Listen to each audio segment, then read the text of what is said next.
Hey everyone, and welcome back to the channel. Today, we're journeying back in time to uncover the story of a forgotten superpower. An empire that stood shoulder to shoulder with giants, yet remains a mystery to many. We're talking about the incredible kingdom of Aksum. Picture this, the ancient world. A stage dominated by titans like Rome, Persia, and China. But there was a fourth player, a formidable power in its own right, ruling from the highlands of what we now call Ethiopia and Eritrea. This was Aksum.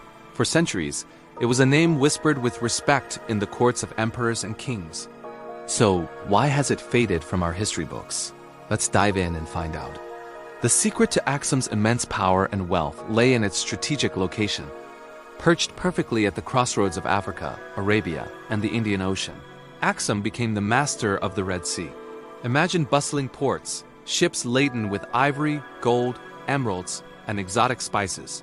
Frankincense and myrrh, perfumes worth more than gold, flowed through their trade routes. This wasn't just a kingdom. It was the world's ancient trading hub, connecting the Roman Empire with the riches of India and beyond. Merchants from across the known world flocked to its markets, making Aksum a vibrant cosmopolitan center of commerce and culture. They didn't just participate in global trade. For a time, they controlled it. While their economic might was legendary, what truly set Aksum apart was a revolution of faith. In the 4th century, a visionary ruler named King Ezana made a decision that would echo through eternity. Influenced by his childhood tutor, a Syrian Christian named Frumentius, Ezana converted to Christianity. But he didn't stop there. He declared Christianity the official state religion, making Aksum one of the very first Christian empires in the entire world, even predating the official adoption by the Roman Empire. This was a monumental shift, a bold declaration of a new identity that would forever shape the destiny of the region.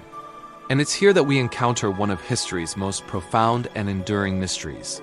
Nestled in the heart of the city of Aksum, within the humble chapel of the tablet, at the Church of St. Mary of Zion, is said to rest a treasure of unimaginable significance, the Ark of the Covenant. Yes, the legendary chest built to hold the stone tablets inscribed with the 10 Commandments. According to Ethiopian tradition, the Ark was brought from Jerusalem to Ethiopia by Menelik I, the son of King Solomon and the Queen of Sheba.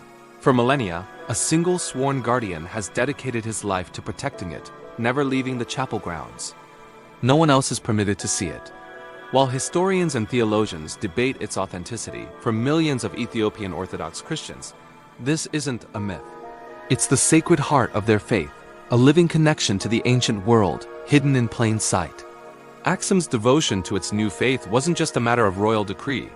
It was stamped into the very fabric of daily life. And I mean that literally. Aksum was one of the first civilizations to mint coins, a clear sign of their sovereignty and economic sophistication. But under King Ezana and his successors, these coins underwent a remarkable transformation. The old symbols of the sun and moon were replaced by the Christian cross.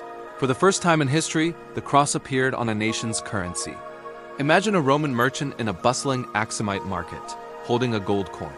He wouldn't just see its value in gold. He would see the unmistakable symbol of a powerful, confident Christian empire. These coins were more than money. They were proclamations of faith, spread across the known world with every transaction. Aksumite civilization wasn't just about trade and faith. It was also a marvel of engineering. The most iconic symbols of their power are the giant stelae, or obelisks, that still pierce the sky in Aksum today. These aren't just carved stones. They are colossal, single-piece granite monoliths, some soaring over 100 feet high and weighing hundreds of tons. The largest of them, the Great Stele, would have weighed over 500 tons, making it one of the largest single pieces of stone ever quarried and erected by humans in the ancient world. Carved to resemble multi-story buildings, complete with false doors and windows, these stelae served as grand tombstones for Aksumite royalty.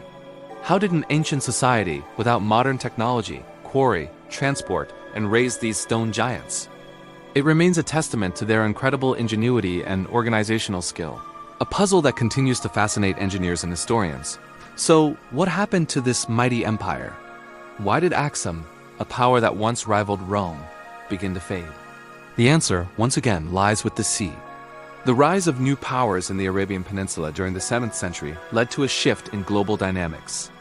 Aksum gradually lost its stranglehold on the Red Sea trade routes. Its lifeblood was cut off. The bustling ports grew quiet, and the flow of wealth that had sustained the empire for centuries dwindled to a trickle. The kingdom was forced to retreat, turning inward to the defensible highlands. The coastal cities were abandoned, and the empire's center of gravity shifted south.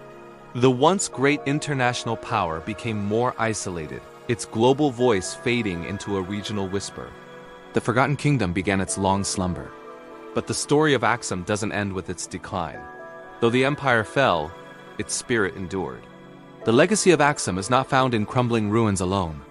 It is alive and breathing in the heart of modern Ethiopia.